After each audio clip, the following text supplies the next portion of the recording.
Let's Talk About It podcast. Today we have a special guest. I got some notes for my intro. I might not need them though. But I do want to use my intro to kind of frame this conversation because this one is a very special one for several reasons. I started my journey probably around 2014, and usually the people I encounter are in my age group, maybe slightly a couple years older, a few years younger. If you grew up in church, okay, you have your regular church members that just go because that's what their family do. They never really get involved. Mm-hmm. Then you have some that may join the usher board or committee or something. Then you have some that elevate up to the level of ministers and things of that nature. And with that, it comes a lot more politics. You see a lot more. You're responsible for a lot more. A lot more is expected of you.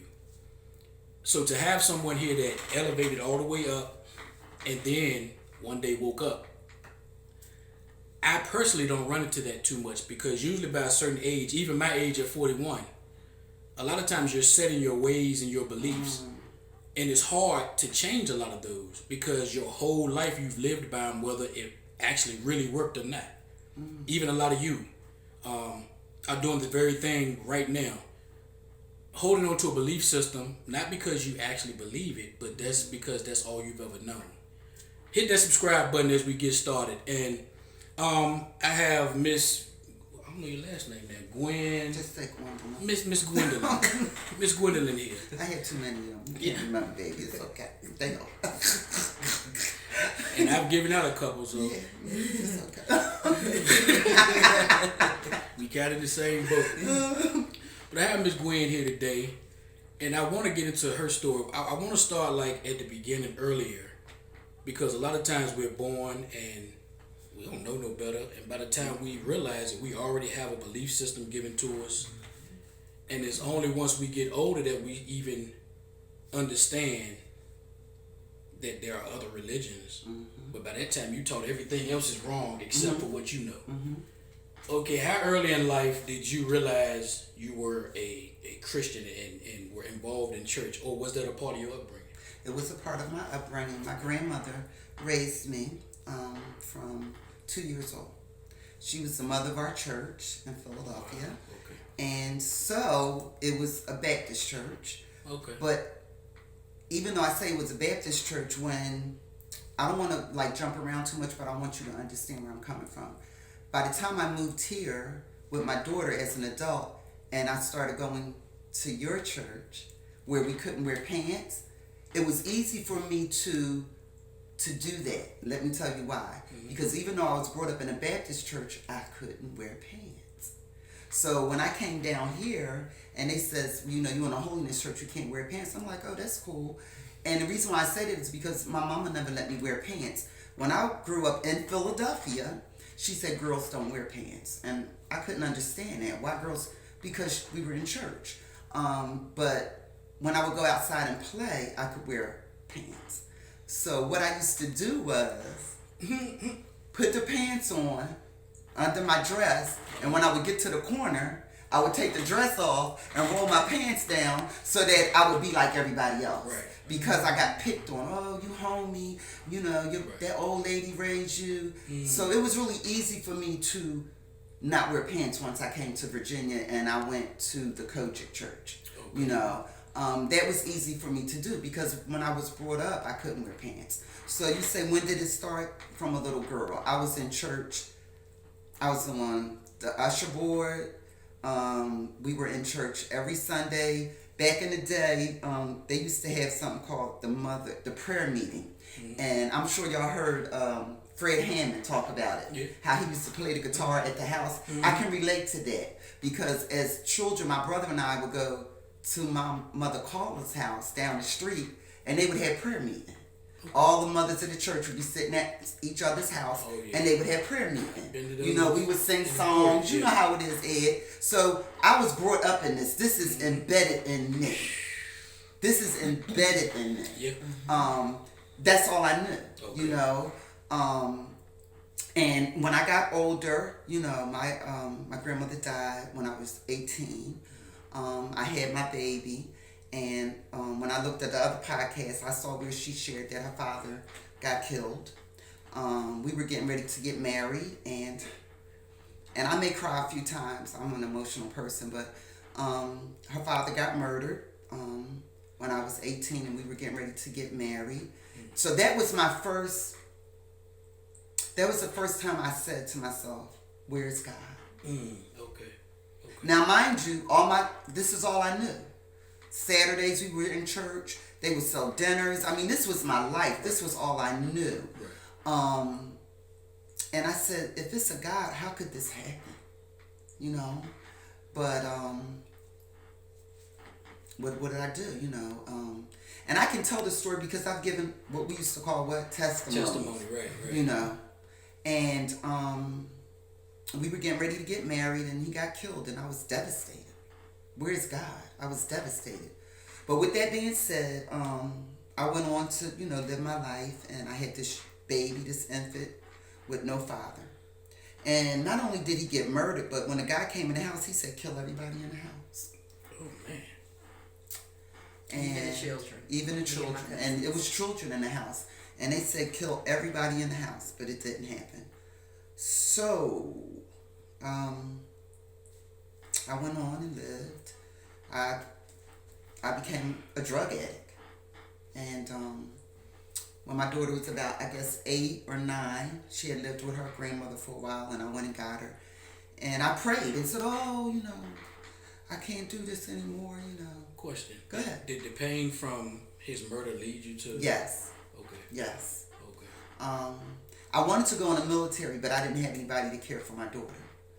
And it was devastating. I will tell you this, my mother thought I was going to lose my mind. But I didn't. Right. Okay, but I made a lot of mistakes. I made a lot of bad decisions. And that is what led me to being on drugs. But unlike a lot of my friends, they didn't make it through that era of crack. Right. Okay. The 80s. Yeah, and my daughter didn't know anything about this until I gave a testimony one Sunday in church. I was like, what the? Yeah. She was on drugs. Yeah. Wow. Yeah. Really, that's how I felt. That's how, and she never understood why I let her go and live with her grandmother, because I never let my daughter see that side of me. Never. And at the same time, when you were younger, did you think she was being a bad mother for that? I Not did. knowing the story? I did. Okay. I did. Absolutely. Okay. And the whole time I was in the church, I felt like that too. And it took me making my spiritual transition literally maybe 10, 12 years ago. I finally forgave my mom. But that's when I started transitioning. So it's like me being spiritual helped me become more forgiving than when I was in the church. The church didn't do it. Prayer and everything. Wow. The church didn't do it. And you know why the church didn't do it? Because when we were in church, we would speak one thing, but we didn't do it. You know what I mean? And we all got stories of that. We didn't do it. We preach forgiveness, but you don't do it. A lot of favoritism, so I never took, go ahead. So you you said you're on drugs. You were still in Philly at the time. Yes. Okay, at what point you still going to church and everything at this time? No, actually, I stopped going to church when I was about 17 because her dad and I were together. Okay. And so I didn't go to church, but I believed in You still God. consider yourself a I Christian? believed in, I still believed in God. Okay. And I still prayed a lot because that's all I knew. Right. You know what I mean? That's all I knew. But I didn't go to church because we didn't go to church, Mama made me, I lived in a church. I lived in the church. I'm going to say real quick, it took me when I had always seen my mom just for real who she is now. Right. This is the mom I remember as a child. Okay. But it's like when we moved to Virginia, we, it's a little bit more, the Bible, it really is like the Bible Belt coming down south. Yeah. Right, yeah. You know what I'm saying? So, Mason line, yeah. It's all Bible Belt. Yes. So my grandma Hazel started taking me to Shiloh. That's where I first saw you at. Yes. I was younger, yep. So as a little girl, and that was the Moore family, most of them belong to Shiloh. So my grandma put me and stuff in church, so of course my mom gonna come support me. Correct. That's the only reason why I went. And then I left.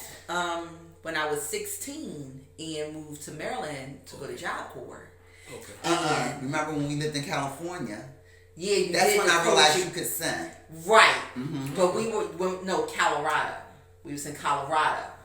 And we went to that Kojic church. And the pastor was a fireman. Yeah. I went to their house and it was like, this not the person I see in the pulpit when I got to his house. And I was like 19 years old. But what I was going to say is how your life transitioned when I moved to Maryland. Okay.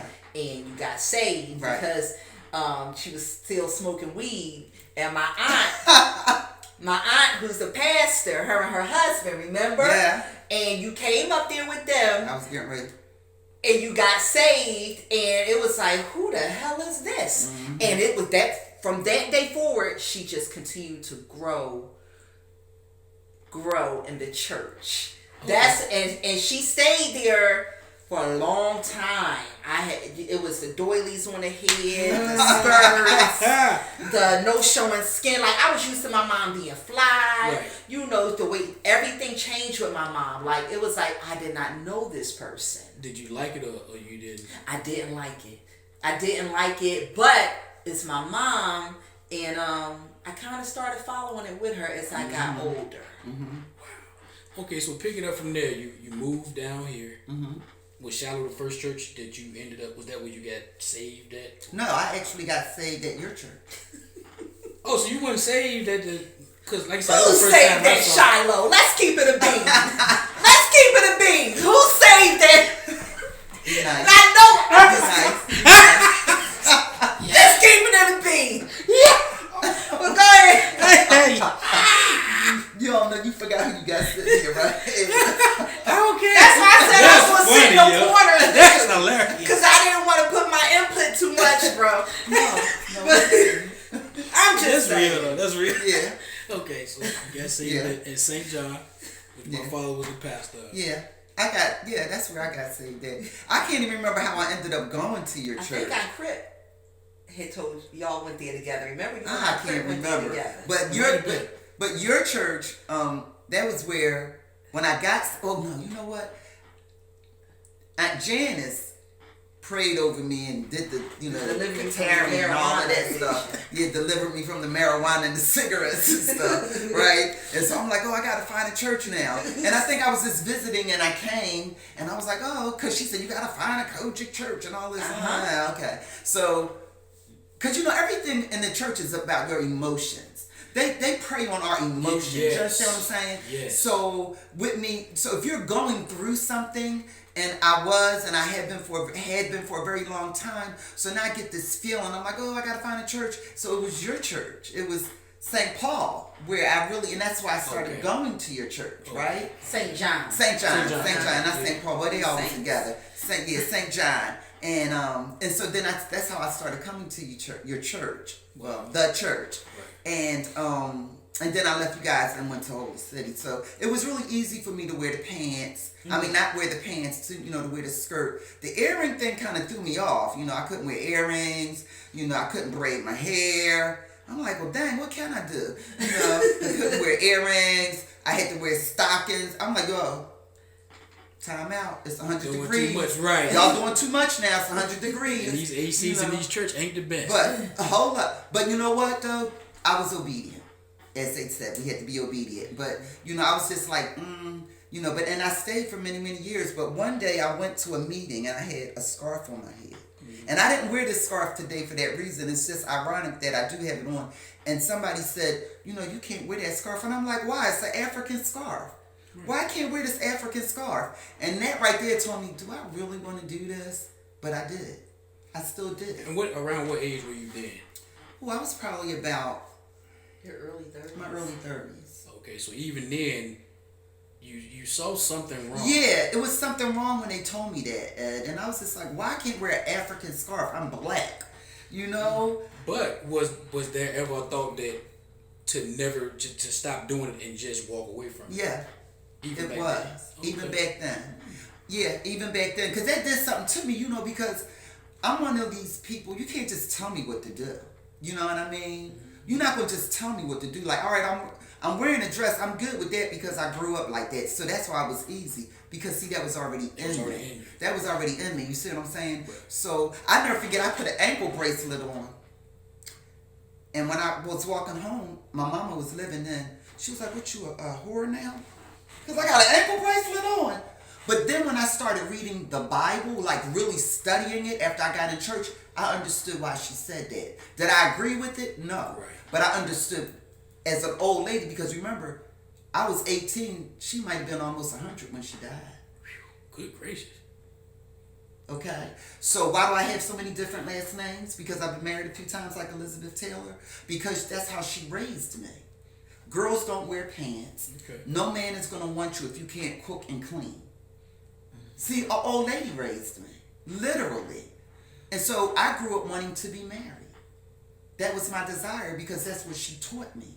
I didn't know anything else. Right. So it was easy for me to go into a holiness church because, they're married and, they're just like good and, no, you're not.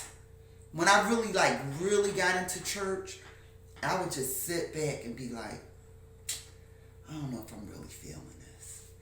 Even after I became a missionary, and I started really studying the book and preaching and all of that, I did it, but when I really started reading, I'm like, this is really it's really repeating itself.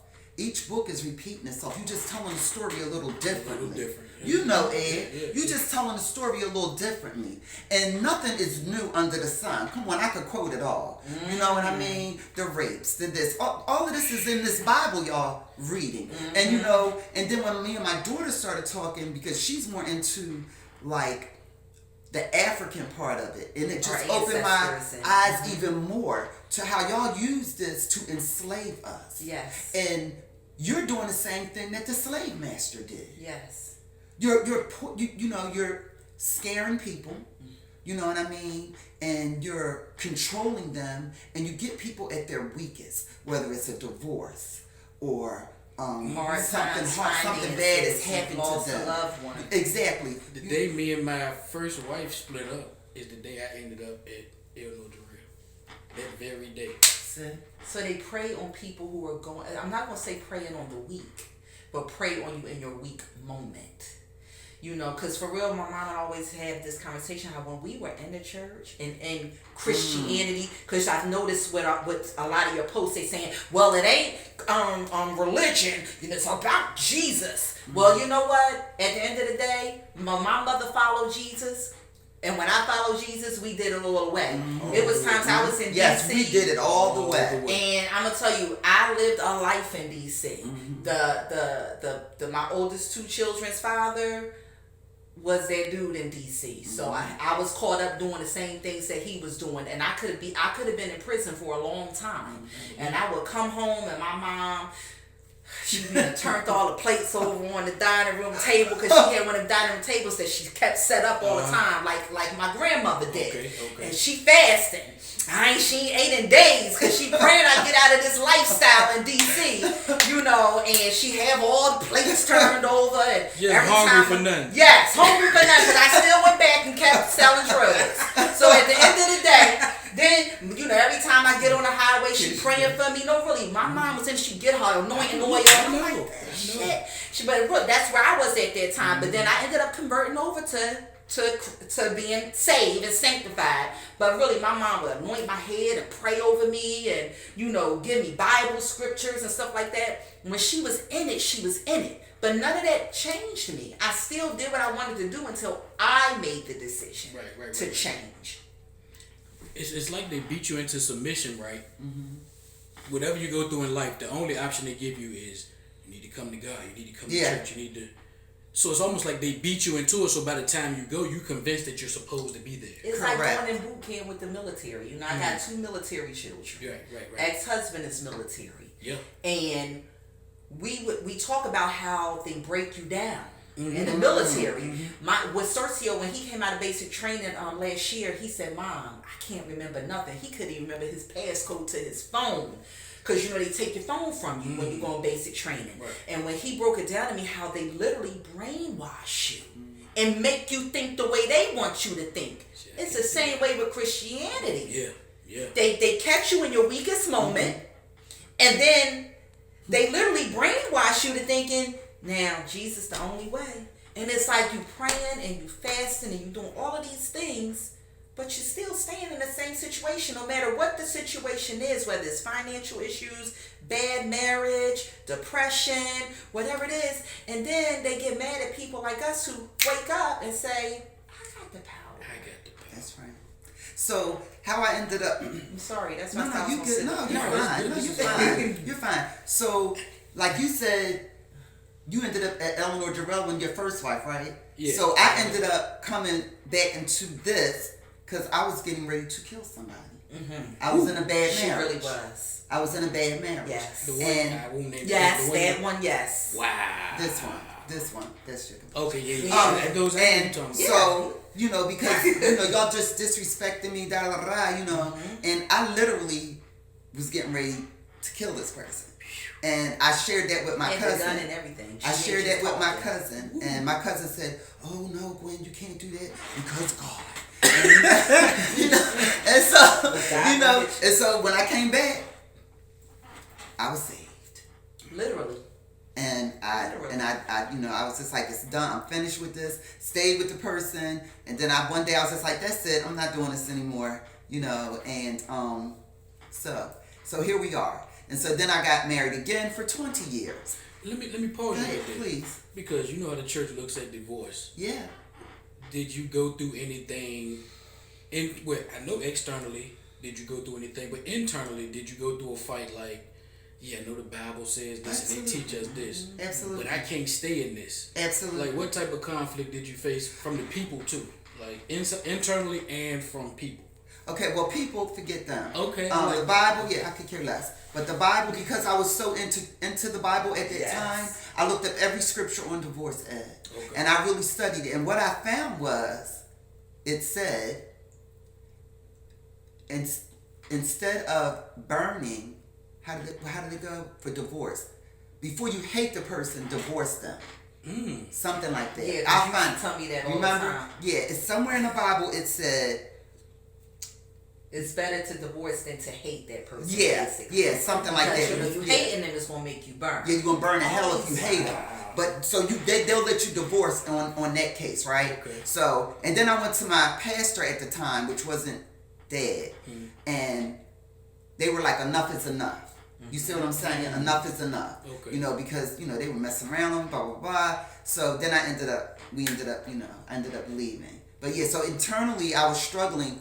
But I knew that I couldn't do this anymore because I knew Gwen, and I'm getting ready to hurt this person. I mean, let's just tell the truth.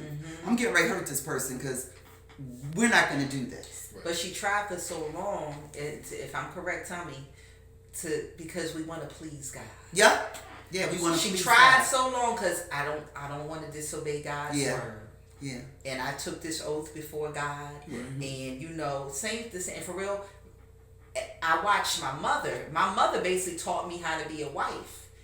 Yeah. So that's how you ended up staying as long Yeah. as you did. Exactly. Wow. And I want to please God, and I took this oath before God, and and if you think about it, what the Bible says, it basically, even in the Bible, made women beneath. Yeah. You got to be obedient. You got to be humble. You got to be submissive. It never says that about men. It says that, the man should love his wife as God loves the church. It always puts the man above the woman. Exactly. Yeah. So that's the reason both of us stayed in those marriages, because you don't want to displease God. Okay. Ain't that And then something? some of our pastors will tell us to stay, even though they know we're being abused. Don't Even though some of them are being abused. Hello. Yeah. And that's why they can tell you. As with a Uncle straight Frankie face. would say, you better stay.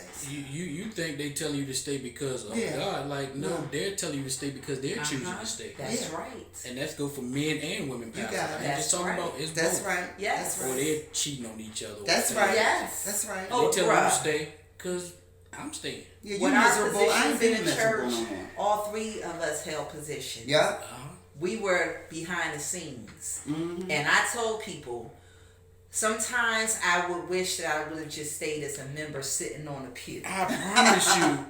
That's what I was saying before we got started. It's stuff I could actually say that would make so many people look bad. Yeah. People get upset with the stuff I say. It's like, no, I got a chance to see stuff y'all won't see. That's right. Because y'all just regular church members. Exactly. You come, you hear the choir, you hear the pastor, and you feel good, you go home. No, we get to sit in these meetings and see how people operate behind the scenes. And how ugly they talk to each other. Yes. So, we've all been in church for a long time, and you and I, Ed, we've been married a couple times, and you know, we tried to, you know, stay in it. Right. But even with my recent marriage, 18 years, you know, and I spoke to someone and they were like, "Oh, how's he doing?" I'm like, "I'm leaving him." Somebody from the church. And so at my age, you know, I'm 60 now. So, yeah, I'm 60. So, I mean, what you thought I had when I was 12? So, anyway, so I'll be 61 this year. Okay. So I will be very honest to tell you that this isn't easy being a single woman at almost 61, and you know, I commend my daughter because I always wanted her to do better than I did, and she did, and I'm so proud of her for that.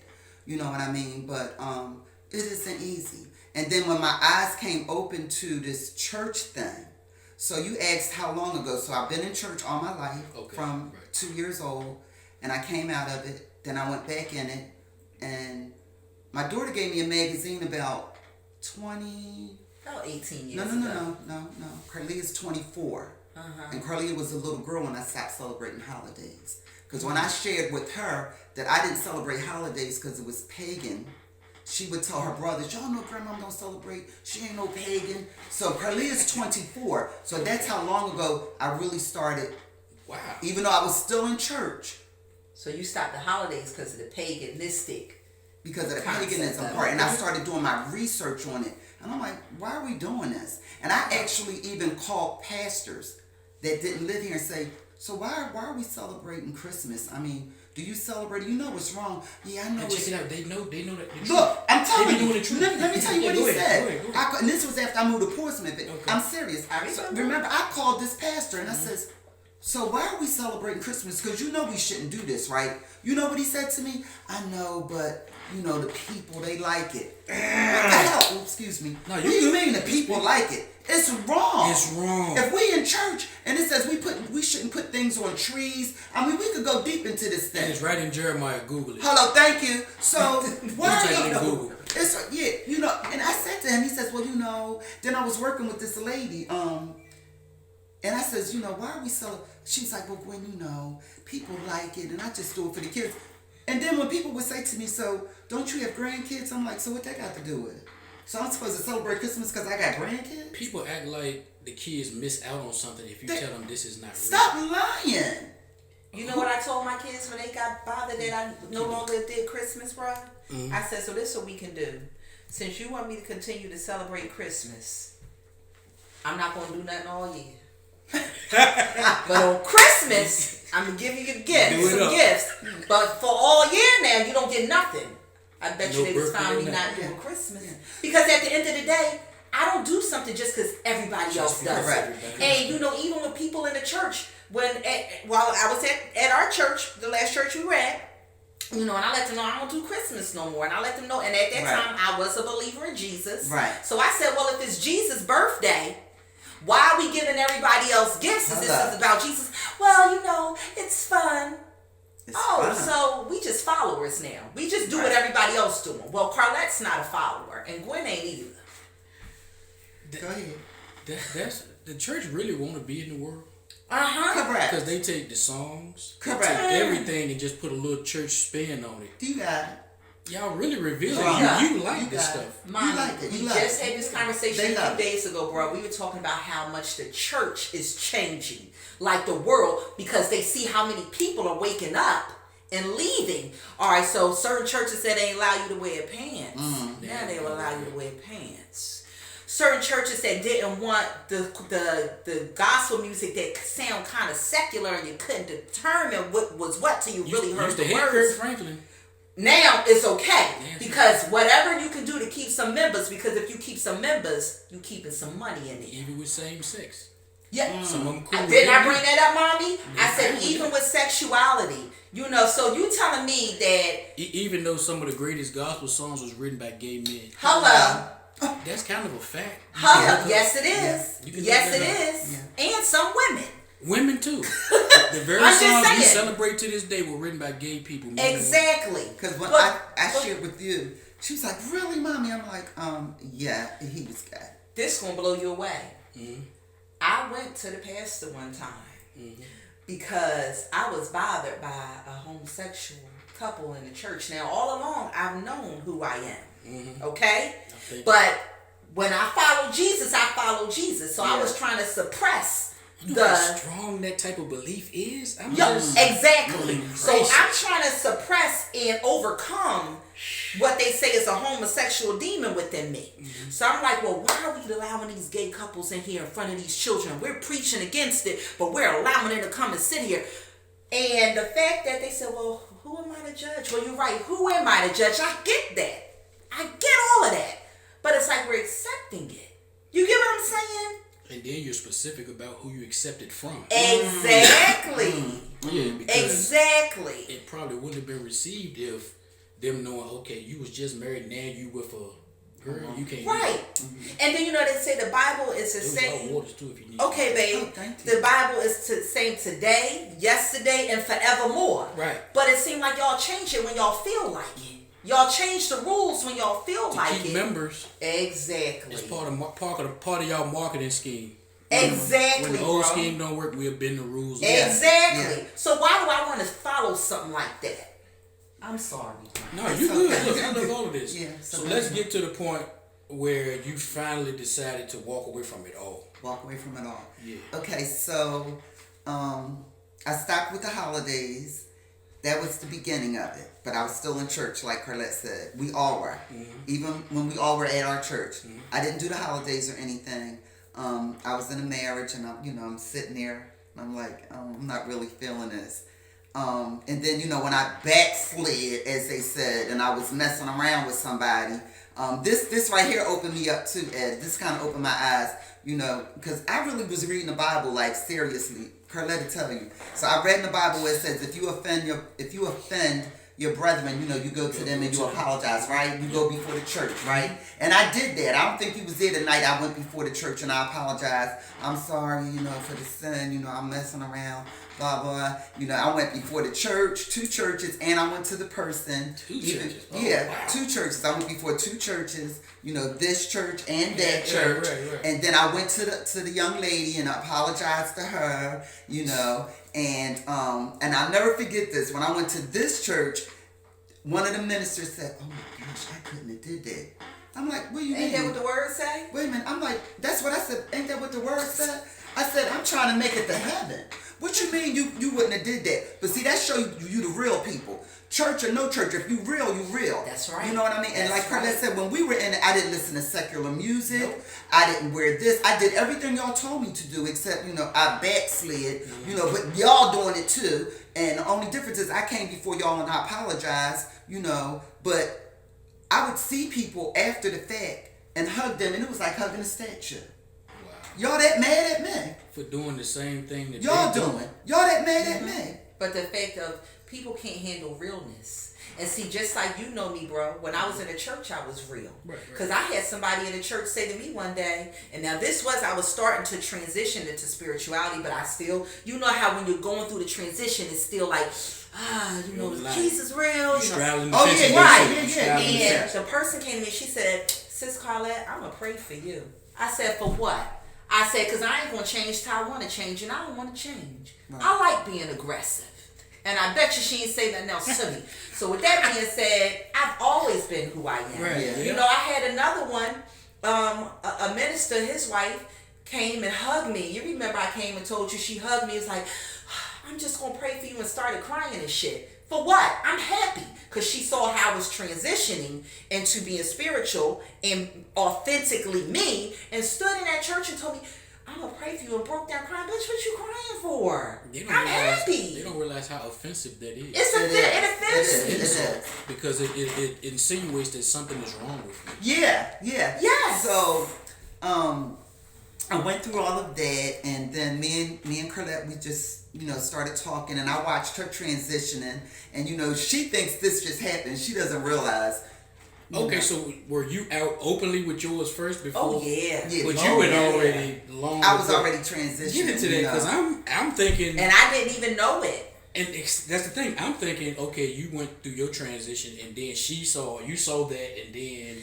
I think I was more extensive. If you get what you think so, like when my mom had started mentally, where I didn't know, she didn't share it. Okay. Where with me, I just came on out the gate. I just came out the gate.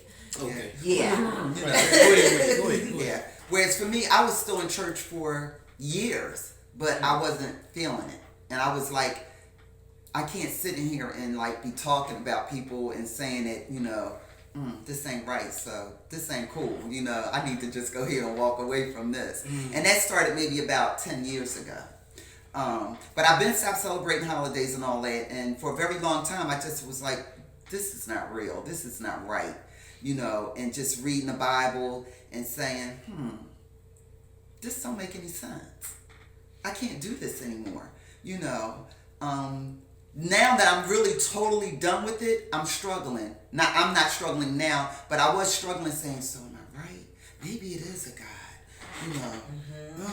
It's hard. I don't know. It's hard, when this thing is embedded in you. Because this has been embedded in us, Ed.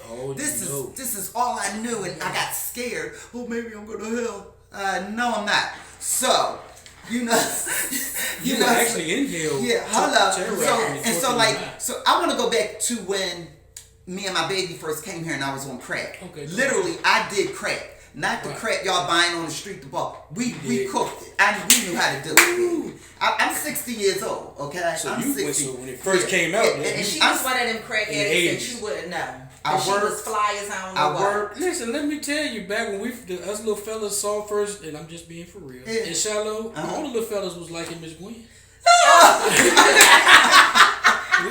Really? Yeah. Oh my God. Crush on Miss Gwen back.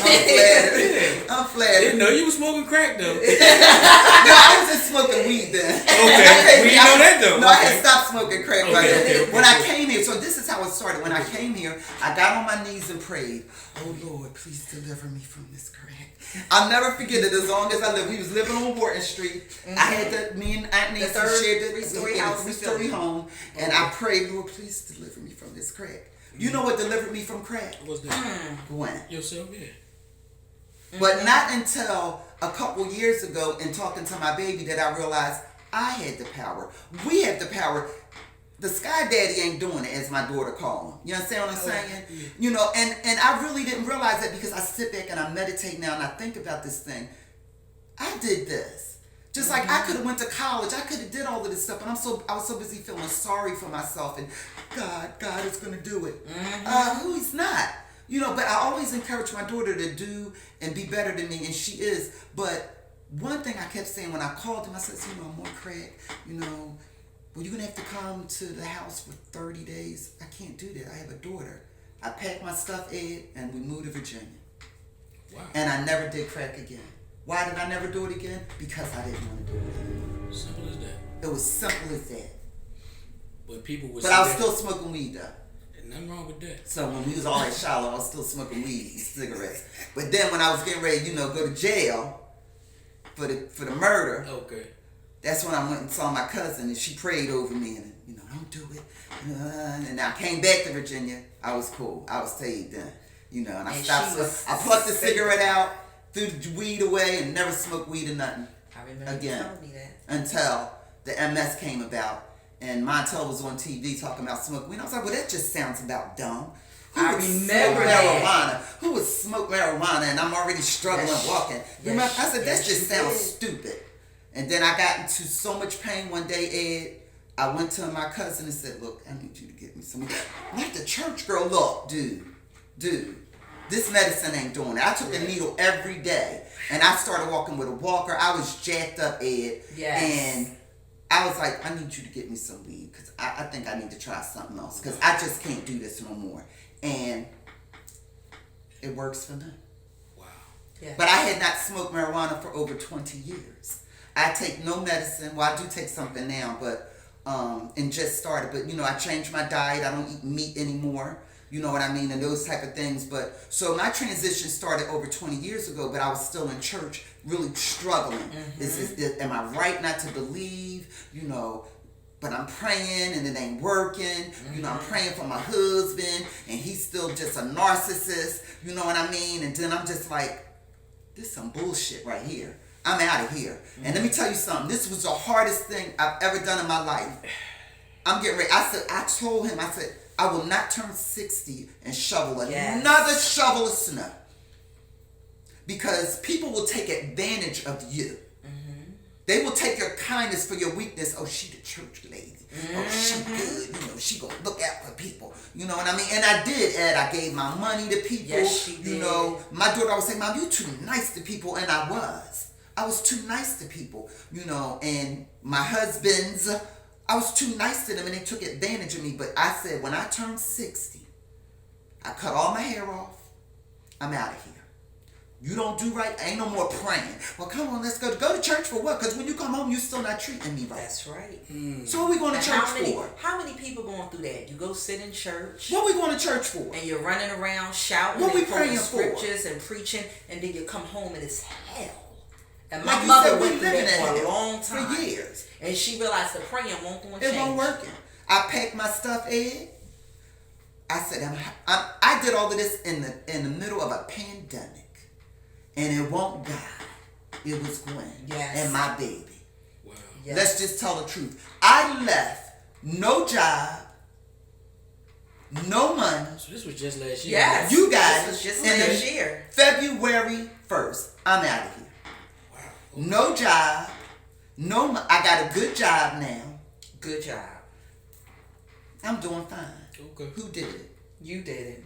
How many times have people started, God did it? And playing the drums. You know, because being that I came out the gate like just full force, and I will always tell my mom, cut people off. And I wouldn't do Stop it. doing so much. Sit down. Take time for Yes. yourself. Mommy, you got the power. I always tell my mom, you got the power. You got to put you first. Yeah. Because you know what? You know that you remember they would make you feel bad because you couldn't make it to church. Oh, uh-huh. And then I thought it was someone that actually could make it all the time. How many people won't get a part-time job? You can't make ends meet, but you're not going to get a part-time job because that's going to take you from church. Because you got to work on Sunday. So you just going to keep on struggling. I remember sleeping in a choir room at our old church. Yep. I remember. With an awful headache. I remember so I that. could be at church. I was so sick, Ed. I would go in the choir room and sleep. But I'm in church. But I'm sick. Nobody knew. But I was in church. And we're taught that that's right. That's the sad part. It's still so we many thought people that was right. That's right. You could have stayed in your bed at home. You got up, got dressed, and came and laid down in the church. Just because the programming said you should be there. Yes. And they made me feel like if you're not here, you know, that's not right. You put God first. What? Gwen learned how to put Gwen first. Yes. Okay? Yeah. And you know, we do all of it. Just think about the reason we do all of these things is because what? We don't want to go to hell. I won't go to hell. You do so. Oh my gosh. But You you go told her against that. who you are as a person. Because you don't want to go to hell. I'm sorry. Was it Ed that told you about the cellar? Yes. Remember I told you. And let me about- tell you something. Perlette told me this a long time ago, and I always thought about it. You know, Mom, my brother told me, would you No, he posted it. Well, he posted it to me.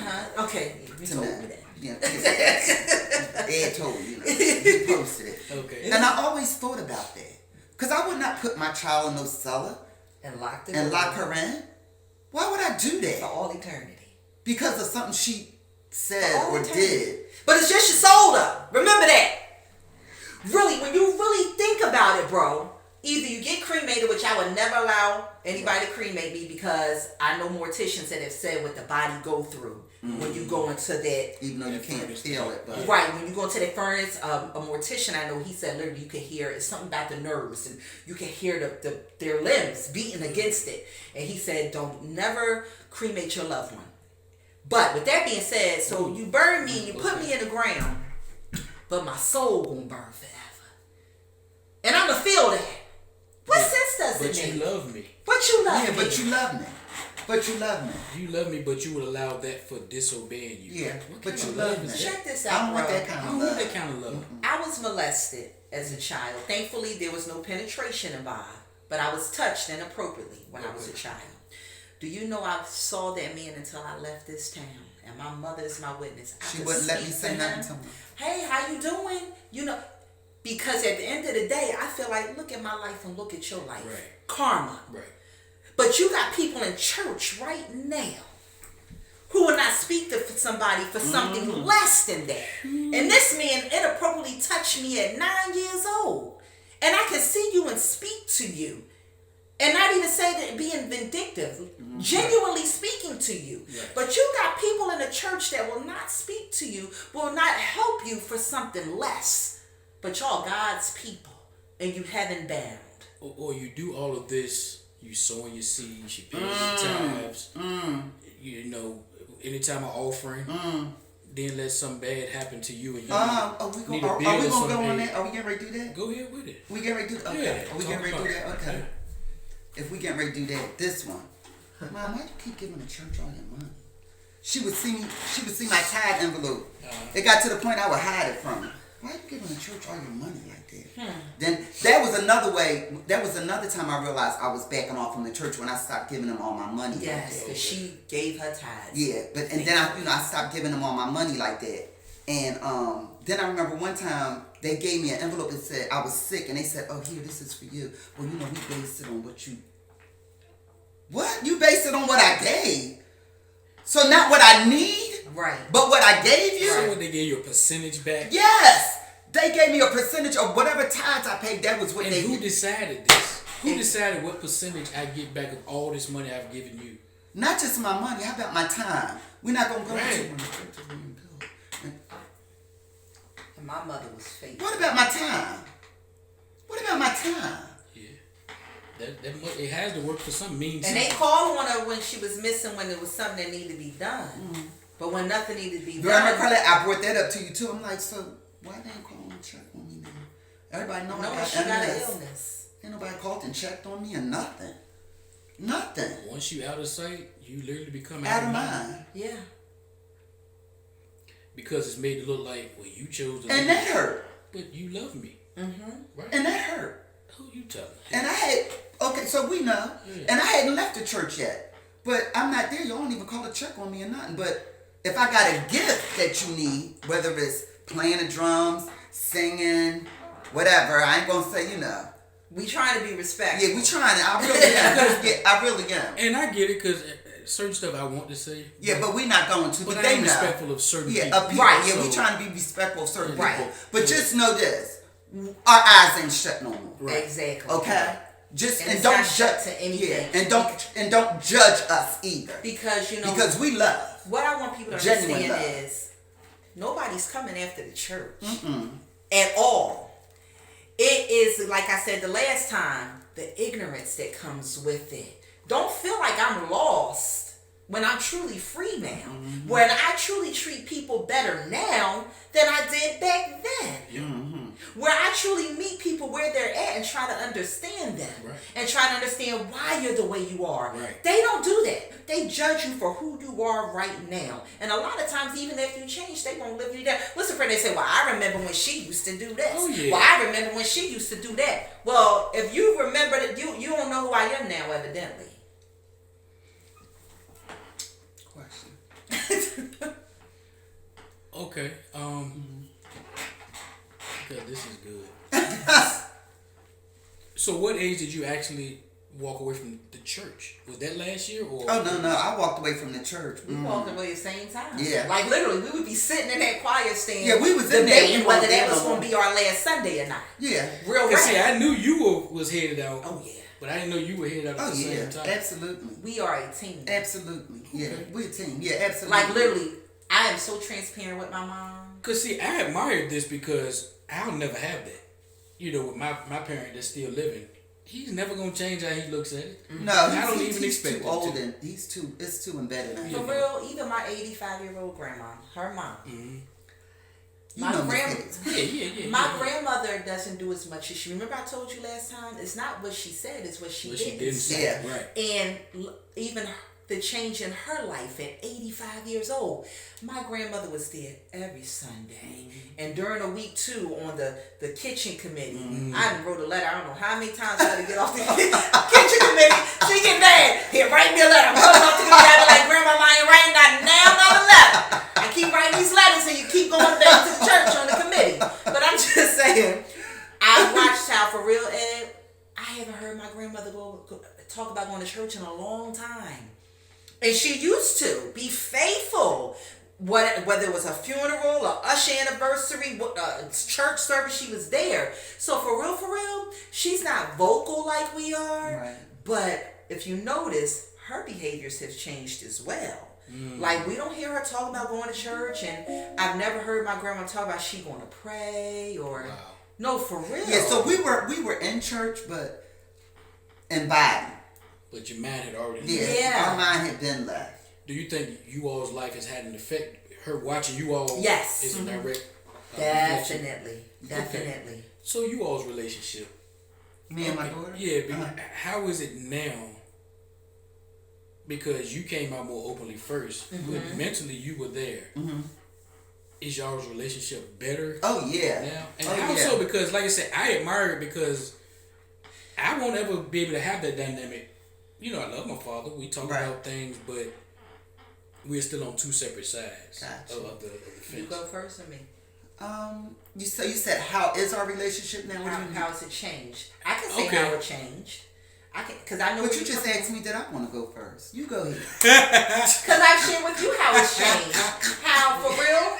Because we had the conversation on the way here. Okay, go ahead. How, for real, Ed, in the church, I still had an animosity towards my mom. You know, but now that I am spiritual and I'm very in tune with my ancestors, because when I get elevated, my mom will tell you, when I sit outside and get elevated, or even if we elevated together, just the wind blowing.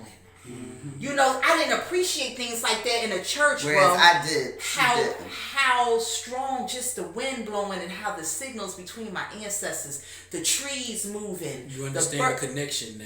Yes. It ain't just God making the wind some Exactly. But now you could tell him we were talking.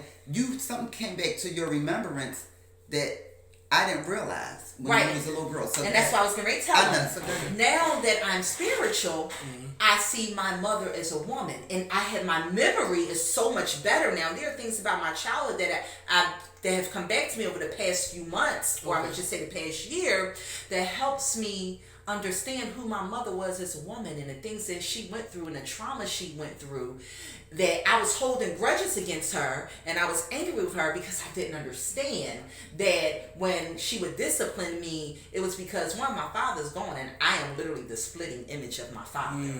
So she's seeing him and she wants me to be better, and she doesn't want the things that happened to my father to happen to me, because I was basically living the lifestyle he was living. I was transporting drugs up and down the highway, transporting guns.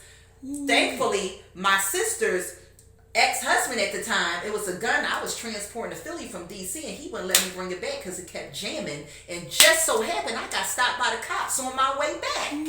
So what I'm saying that to say is my mom didn't want the same thing that happened to my father to happen to me, because I was kind of going down the same path. Right. But I was holding grudges against my mom because I didn't understand her. But now, as I've transitioned to spirituality, I love my mom and I appreciate her so much more when I look at, just simple as I remember when I was 5 years old, my father had been murdered. I want to say, because a lot of people, well, your father died. No, it's not just my father died. My father was murdered in the house with my mother. It could have been me. He pushed her out of the way, else they would have killed my mother. Because they didn't know who was coming down the stairs. Oh my gracious. So when I was 5 years old, I remember my mom, and with me being a praise dancer, I was awesome. And I'm just an awesome dancer, period. But I didn't know I got that. Hey, I like that I know who I am. You know what I'm saying? But I never gave my mother credit because I forgot. For real, Christianity will make you block certain things out of your mind because you want to feel like I gotta depend on Jesus. So all you think about is the negative things that have happened in your life, and if anything good that happened in your life, He get all the glory anyway. But I remember 5 years old, my mom would be in our apartment in West Philly, and she would be stretching, and she was an awesome dancer, and I didn't realize that. So my dancing came from my mom. Then I remember I'm very athletic as well. I was an awesome softball player. Okay. My mom used to take me when I was 5, 6 years old. These memories are just coming back to me. My mom would go out and play tennis against the wall in West Philly. And I would sit there and play, but I didn't understand what my mom was doing. That was her therapy. She just lost my father 5 years ago. 5 years ain't a long time. When I think back 5 years in my life, 5 years ago, it's not very long. Yeah, so my mom was literally going through therapy. She could have been abusing me. She could have wanted to get rid of me, kill me. You know how many women go through that? That something traumatic happens in their life and they just take it out on everybody. Yeah. And for real, a lot of the people who believe in Jesus. Let's keep it a bean. How much power we had. And see, she wasn't in the church at that time. Right. So she knew how to take care of her mental wellness, and I didn't even understand it. Right. But now that I'm older, I'm spiritual, and I'm in a that's mental what health, I was doing. and I'm in a mental health profession. You understand? So everything's coming together for me now. So it's like, yo, my mom knew back then how to take care of herself mentally. And it makes me appreciate her more as a mother. Yo. But when I was in church, my mom, there was a time we went without talking for a whole month.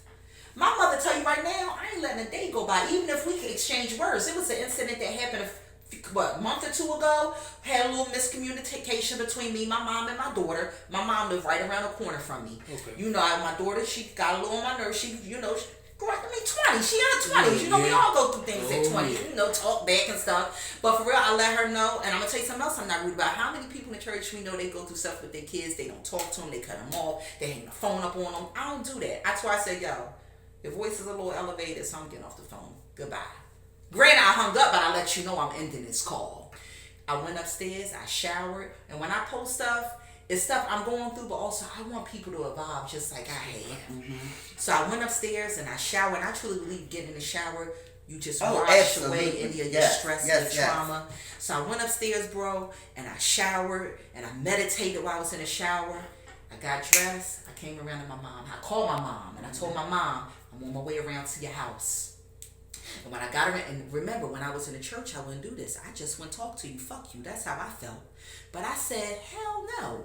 Let me shower, meditate, and then I'm going to my mom's house, so we going to talk this thing out. And I came through that door, and I set the tone. Look, we ain't going to do no yelling. We ain't going to do no arguing. We got a miscommunication. So this is, we going to talk. And I asked my mom and my daughter, y'all want to talk first? I'm going to talk. It's all about respect. But you know, when we were in the church, we couldn't do that. We just wouldn't talk to each other. And that's what I was going to ask. Did religion keep you from sharing your story? So because you have understanding now of your mother's story.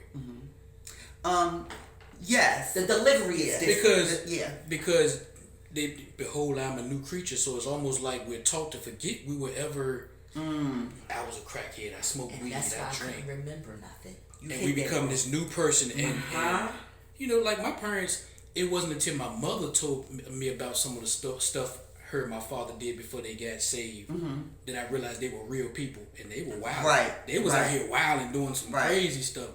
They did drugs at one point. But if they hadn't shared that with me, I would have think these perfect people that love God. Yeah.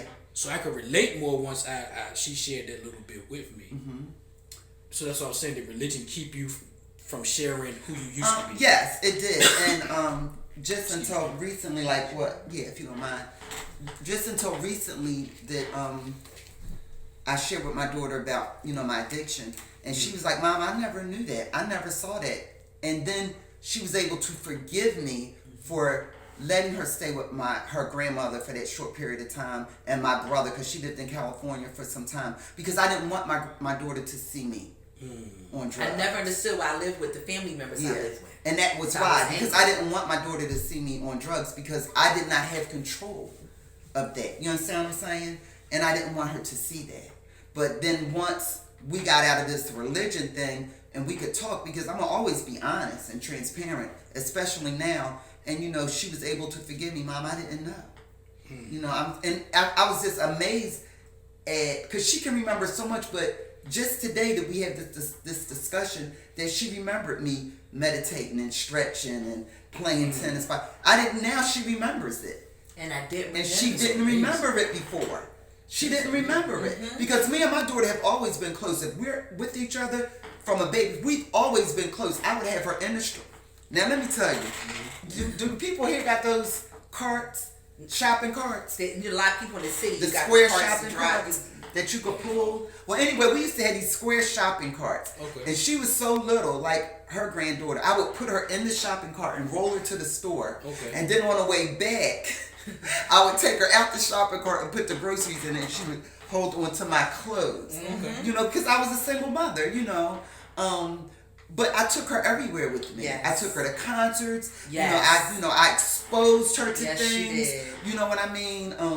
I never forget. I took her to see Luther Vandross at King's Dominion. She started crying. Wow. I'm like, why are you crying? She was like, I don't know. She was crying because she had listened to this music from childhood, and now she's actually seeing him. Wow. You see what I'm saying? You know, so I exposed my baby to a lot of things because this is my baby, this is my child. She's the only child I have. And she shared with you guys at the other one, I didn't want children. Why did I not want children? Because of what I went through. I had to live with my grandmother. You know, I felt like I was, my mom didn't want me. And I didn't want my child to go through that. You see what I'm saying? But her father was like, oh no, you're having my baby. You know, and then we were going to get married that next month, and he got killed a month before. It was devastating, you know, so I never wanted any more children because this is my child. I don't want any more because I was afraid. Yeah. I'm one of those people, I had to go to therapy. Whenever I never thought good things could happen to me. She sure did, and up until recently. Really? When I say recently, I'm talking about the past 6 months. Recently. Oh, talk about. Yeah. Where does that come from? What is that? Well, you know, my therapist asked me, and I'm glad we're having this conversation because people need to know, we as black people, they don't think we should go to therapy and those type of things. But therapy is good for you. You know what I mean? The preacher ain't gonna do it. I'm just, That's just a fact. saying. Therapy, baby. Go to therapy. Therapy is good for us black people. That's and I was working at Jacksonville. Well, that's funny. All of us worked at Jacksonville. I used to work at Jacksonville, and I had to restrain you with to do takedowns and stuff. This is my part. You know, we take them down. You know, but work there together. Oh, absolutely. What? We take them down together. I worked overnight with her. That would have been something. Yo, I was like, it felt so good being there with your mama. For real, 'cause I know my mama got. To this day, with a cane and all, my mother is not to be fooled with. I call my mom right now if I need backup. If it's anything like what I seen you do, y'all a serious tag team. But yeah, so we not gonna get into dude. I ain't gonna hit her, no, not today. And that was when I was wearing a dress. That's when I was wearing a dress. What you? Oh, I ain't gonna hit her. No, I know you ain't. Not today, you not. And I was wearing a dress then. It just got saved. Yeah, don't play. Well, go into your therapy. All right, so anyway, my therapy. Back to my therapy. So I was going to therapy. So you said, so what I learned from my therapist was she asked me a question. She said, do you know how you were born? And I was like, no. So I went to my mother and asked her. I said, Mom, how was I born? She said, what you mean? Well, I did know I was an 8-month baby and I was a breech birth baby. Mm-hmm. But the cord was wrapped around my throat. So you asked, why did I feel like that? I came into, this is my therapist said. If I say we're born into trauma. Oh, we're born. Listen. My therapist asked me that. She said, so do you know how you were born? Because she was like, why do you feel like nothing good should happen to you? I said, I just don't. Because every time something good happens, something awful happens. So why do you say that? I said, because when I had my daughter, her father got murdered. And he was my true love. Mm-hmm. I'm not even going to go into everything that happened to me before that. Right? Mm-hmm. Right? Wow. Mm-hmm. The stuff I could sit here and tell you that happened to me before that. Right, because you was 18 at this point. Mm-hmm. Before that. Okay. Would make you go, Miss Gwen. Yeah. Before that. Yeah. So here I am, 18. Okay, my life is better now. I've met my true love. We getting ready to get married. And he gets murdered in front of me. Good gracious. Nothing good happens to me. And then how you got robbed. Some year since we lived here in Portsmouth. Yeah. My mother was robbed at gunpoint. Yeah. I was walking into work one morning and I thought the little boy was playing with me. I looked, there was a gun in my face. Mm-hmm. At 4 in the morning? Yeah. On her way to work? Yeah. So nothing. Purse had her address and everything. Yeah. So, I mean, I always felt like, so my therapist asked, so when I talked to my mom, she says, well, the cord was wrapped around your throat. So when I went back and talked to my therapist, she says, well, Gwen, the reason why you feel like that is because you came here scared. You started off scared. She said, you came here scared. Mm-hmm. She said, so now everything that you've told me, your grandmother had to raise you. I had the same situation as my daughter, but it was way worse. Way worse, okay? And all of that happened to me before I was 18. Then, now here I'm with my baby. I'm on drugs, blah, blah, blah. I could just go on and on. She said, so, but something good is supposed to happen to you. Good things are supposed to happen for you. So you can't keep feeling like that, But even still, I didn't. And like I was telling you earlier, one of the hardest things I've ever done was to walk away. At 60 years, not quite 60, with nothing. No job, in the middle of a pandemic, with a cane, with a handicap. People say they hire you with a disability, but they lying. Right. So I walked into the hospital. I work at the hospital. I got a job doing what I do, what I've been doing all my life, is being a telephone operator. When I went for the job, Ed, I had to do a drug test. How'd you pass that? So the first job I went for, the lady says, you got to take a drug test. I was like, I said, I can't do that. She was like, you're not going to take the job. I was like, I can't take that drug test. She was like, why? I was like, because I smoke weed. That good weed. You know what she said? Sit right here. Don't go take the drug test yet. She said, let me call my son. She told me how to do it. That one guy. Your son gave you that good And clean you know pee. what, bro? That's what I was gonna say. From her talking about her trauma from birth to last year. We Yeah. want to last year when she walked away from her marriage. Yeah. So it blows me away when people say God's will is God, whether it's good or whether it's bad, or how you have people, somebody they lose their loved one to cancer. God's will, but then how does that make the person who, when you lose somebody, but then you got somebody who made it through. So am I listening? You feel me, bro? So check this out. During this pandemic, I left my ex-husband, and I watched my very best friend die. I held her hand. Yes. So I don't put my beliefs on people. But I'm not going to allow you to tell me that I'm wrong, and I'm not going to tell you you're wrong. That's right. Because if that's what gets you through, boom. So my best friend was like 15 years older than me, but you didn't know it, baby. She was fly. So I watched her pray every night for God to deliver her. From cancer. And he did. And she would sing, and I would sing with her. Because if that's what comforted her, then that's what I was going. And I knew my friend was dying. I called and told another young lady I know, my friend is dying. Because I've watched people die. My mother has been The caregiver of the family forever. And I've been with my mother, and I've actually cared for people, and I knew my friend was dying. I watched her. I slept in a room with her for 3 nights. I said, my friend is getting ready to leave me. Oh my gracious. My friend is getting ready to leave me, and she died. And when I left from where I was at, I came and got me an apartment. No job. I went and got a job. I walked in with no cane. And the nurse said, why are you walking with that gait? And I was like, dang. You trying to hide it? I'm too old to lie, baby. I said, I got an MS. She was like, oh, that's okay. We can't discriminate against you for that. Right, okay. She said, this is the perfect job for you. Wow. She said, this is the perfect job for you. So that's why, I felt like nothing good should happen to me, because so many bad things have happened over the course of my life. So many bad things. Even, I hate to say this, even in the church. Yeah. Absolutely. That's how. And I'm sorry, I hate to say it. But church folk are the worst folk.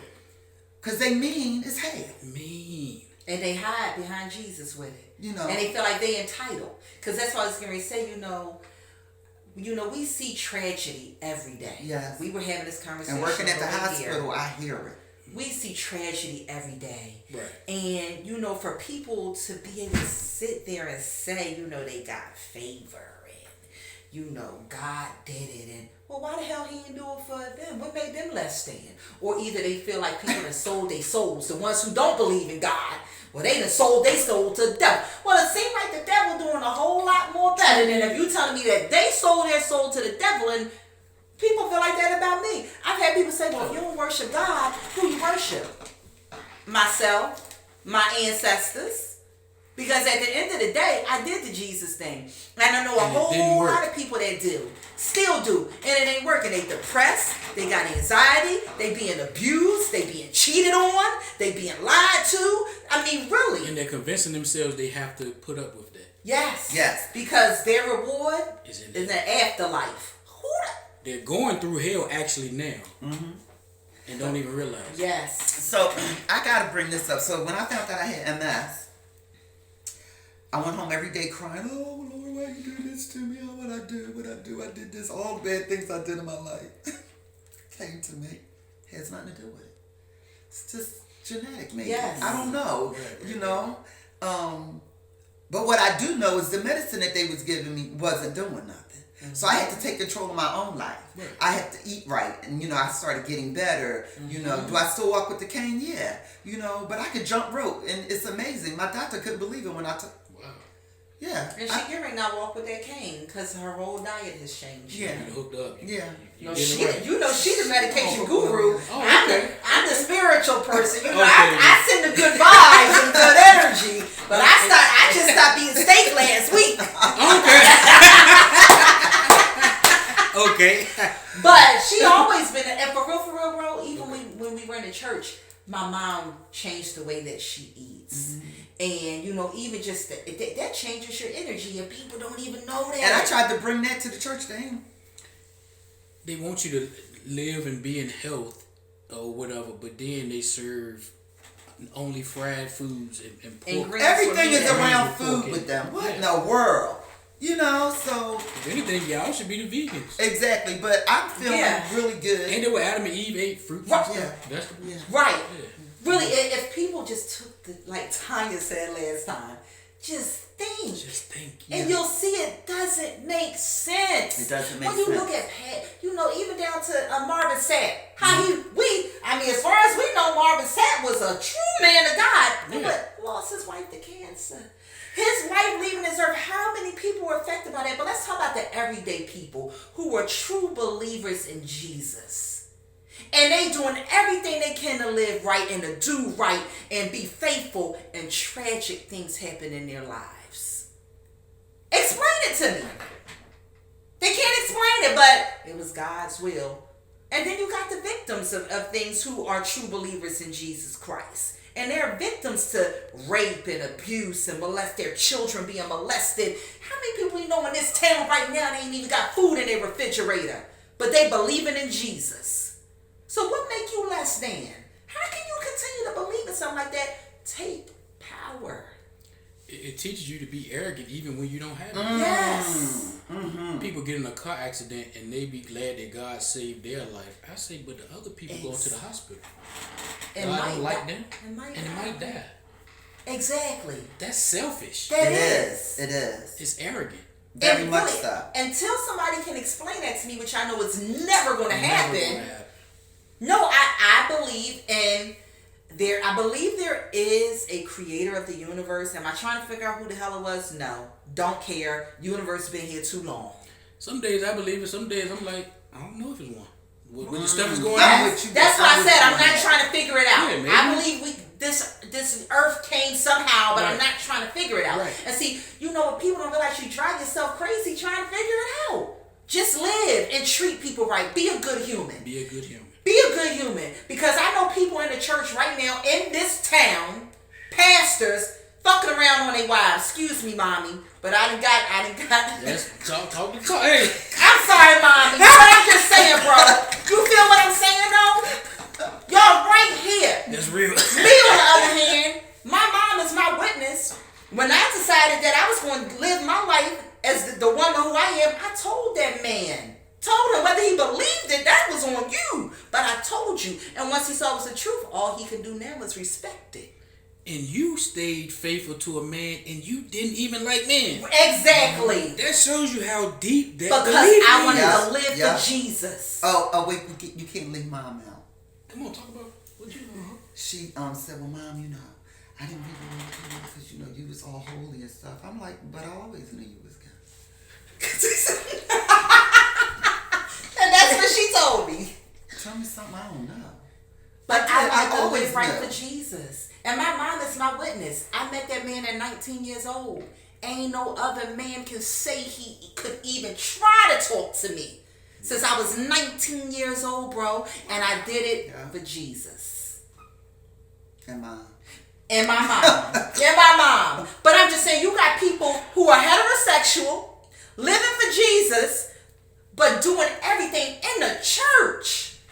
Yeah, bro, that's what I'm So saying. y'all I would can't be talk sitting back about me. watching people, and I would just be like, I was knocking some of them church girls down. That's just You real. know I know. yeah, that's real. But what I'm saying is, that's what I'm saying. And I would be sitting there just watching stuff. So I was there, but I was sitting there just looking and saying, this ain't nothing. It ain't nothing to this. And like Curlette said, we would be coming and we would be coming. You going, man, I ain't going. I don't know. I mean, and when you get to that point, it's time to just stop. So, people really but I'm think they're happier crazy. now. Yeah, and people need to stop with the narrative that you're crazy or that you're just church hurt. I ain't church hurt. No, I ain't nobody. I tell anybody, ain't nobody in my last church hurt me. Because I knocked them the hell out. So at the end of the day, ain't nobody hurt me. I woke up. And I know who I am. And I know who I come from. And who she comes from. And who my grandma comes from. And I have a strong ancestral line. That's what I woke up and realized, bro. Ain't no church hurt. Ain't nobody in that church hurt me. No. Ain't nobody in that church that could hurt me. And to keep it a bean, most of them showed me a lot of love. And still do. Still do. So when I look at the screen like that, I'm talking to the people who really think that I'm church hurt that don't belong to that church. Because nobody in that church hurt me. Everybody who questioned if the church hurt me are people who weren't even there. Because if you were in Elnor Jarrell with me, you would know my church family loved me. I'd have been back there since I lived in Chesterfield just because I wanted to see them. Because a lot of them showed me so much love. I just wanted to be in the midst of y'all because I know y'all love me. No, we don't have the same beliefs. Do you know I called Pastor Whitley about 2 months ago? And she said, what did I do to deserve this phone call? I'm so serious. She told me the other day for something, and I forgot. It was something quick. Yeah. And And the I fact that said, she Mom, picked up the phone and called me. I said, I just called to tell you I love you and I miss you. I said, I don't have the same beliefs no more. Right. But I love you and I miss y'all. I said, I'm going to get down there to visit y'all just so I can see y'all. She called me Ain't one no day. church hurt. And I saw her in America's Best. Because, my voice, I didn't see her. She said she heard my voice. And I turned around and I said to her, this is my pastor. And I hugged her. We hugged. Hey, we love each other, period. We just don't believe it. Because they got to blame it on something. Yeah. And well, that's why I make it clear every chance I get, because people say you mad at this person or you No, talk bad about this person. no. I still to this day, even though I don't do church at all, and that was my last church that was my church, Pastor Willie's still my pastor. That's how I She's talk still about my her. pastor. So for I anybody love that's her. saying he talked bad about this person, Nah. no, I got Nah. love for a lot of them people. Yes. I'm upset at the institution of religion that makes people act the way they do. Yes. There you go. So sometimes it does seem like I'm personally talking about certain people. I'm upset at what makes you think you can Yes. be that way or Right. need to be that way. It's like they have no accountability because if it's something good in their life, God did it. And if it's something bad they did, the devil did it. No, hold yourself accountable. Anything I've done wrong in my life, I did it because I wanted to. Yep. And as a parent and a grandparent and a great-grandparent, never thought I would. That's right, Carly did. Wow. No, I have all 3 three of my kids got great-grandchildren. kids. That's right, then. I have 3 Everybody children. got a kid except Jose. Okay. He just gonna be So- uncle all his life. Yeah. He's So a wise yeah. man right there. Yes. So, but that's one thing, you have to hold yourself accountable. And so you ask how my daughter and I had such a good relationship because I held myself accountable for the mistakes that I made. Okay. And I was very honest and transparent with her. And I apologized to her for the things that I've done. Yes. And the Yes, she mistakes that I has. made. and has apologized countless How times. much did that help you? Because I know as a son, not that my father needs to apologize for anything, but if it's just some things, if he would come to me and tell me, it may help our relationship. Absolutely. Be even closer. Absolutely. How did that make you feel? Your mom coming to you when she didn't have to do that, apologize. It helped me let go of the hurt and the anger. And pause right there. As she was growing up, did you know her animosity came from your actions? Yes. Okay. Keep going. Yes. So with that being said, like you just said, when you're real, you're real. So even when we were in the church, we was real. But once we elevated, we became transparent. And there's a difference between being real and being transparent. Yes. So now that we've made this spiritual transition, we're very transparent. And that is why literally my mom and I, we can tackle anything. Literally. If she got an issue with something with me, beautiful. She can, and she give me her therapeutic nighttime radio voice.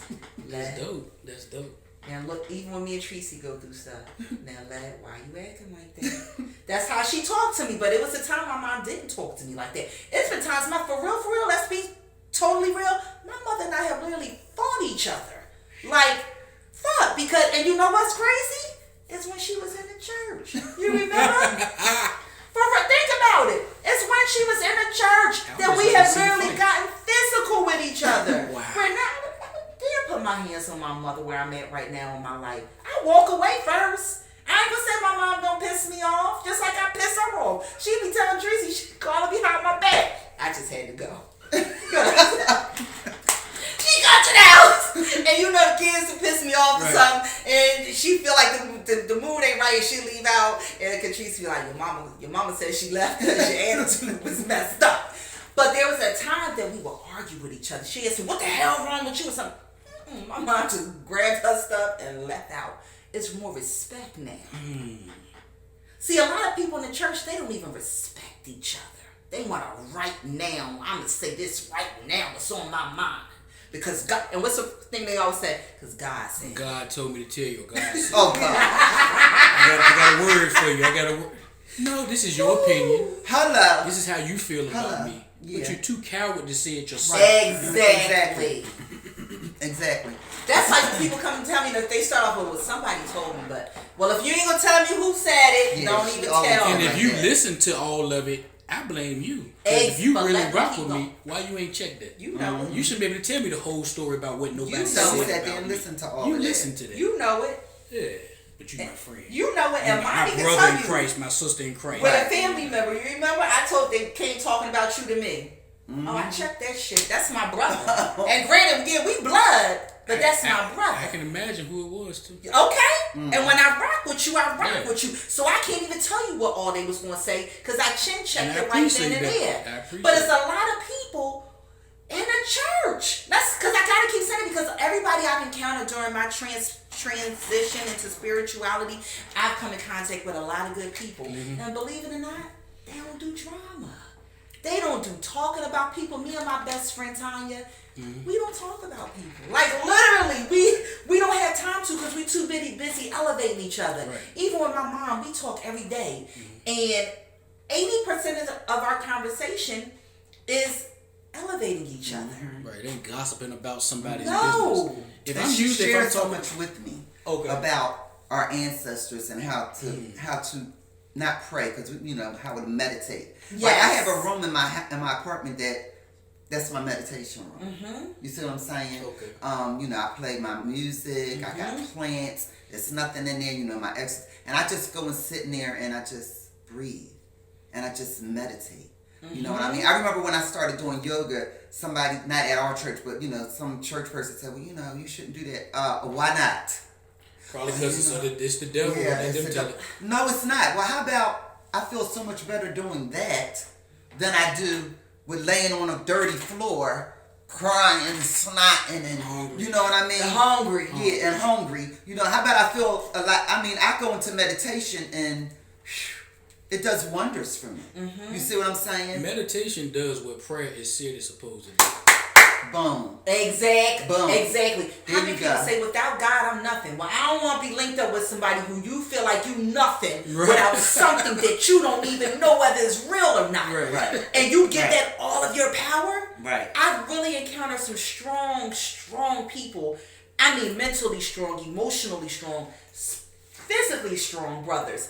Because, I have to let people know, too, look, just because I'm a lesbian don't mean I hate men. I love men. Mm-hmm. But I love them in the light of, I'll take you on as my brother, my friend. So don't feel as though I take anything away from a man. And the reason I'm saying that is because during this transition, especially being in the RVA area, I've encountered some real strong brothers. You know what I'm saying? Yeah. That's, spiritually well, and they motivate me as a woman, and I'm just like, I haven't met these type of people in the church. Are they old? Other than...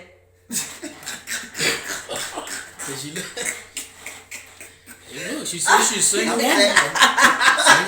But you gotta be strong, okay? You can't. You gotta know who you are. You can't be chasing Jesus. Exactly. She's not looking for that. No. But you know what? Real talk, for real, and my mom is, this is my very, very best friend, and she and I talked about this. The realest man, and I don't care who take it no type of way.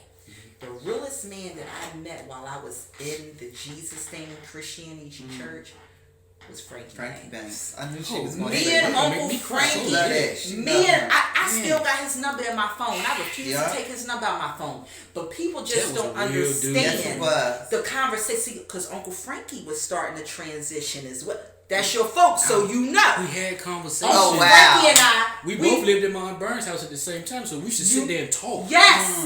And before Uncle Frankie left this earth, Mommy will tell you, before he died, I had shared with her, I was like, man, me and Uncle Frankie just had a deep conversation. I saw, because I could be transparent with Uncle Frankie.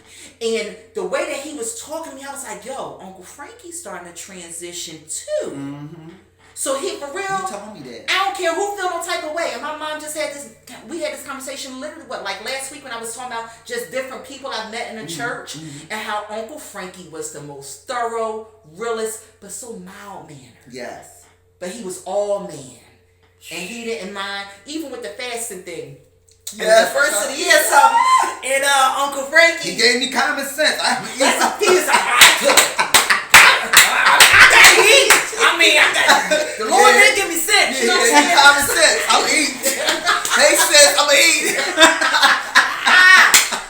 You feel me now? He always kept it real. He was always honest. That's why you couldn't. Yes. That's why you had to love him, right? Man. Yes. I knew Frankie before he got in the church. We worked at the hospital together. He got me my first job. Yes. And he's always been the same person. Yes. Never Because changed. I knew him before he was saved. Right, when he Always been the smoking same. cigarettes, Yeah. all of that. Me and Frankie worked. I mean, come on now. Always Yes. been the same person. And let me tell you, know where I work at now?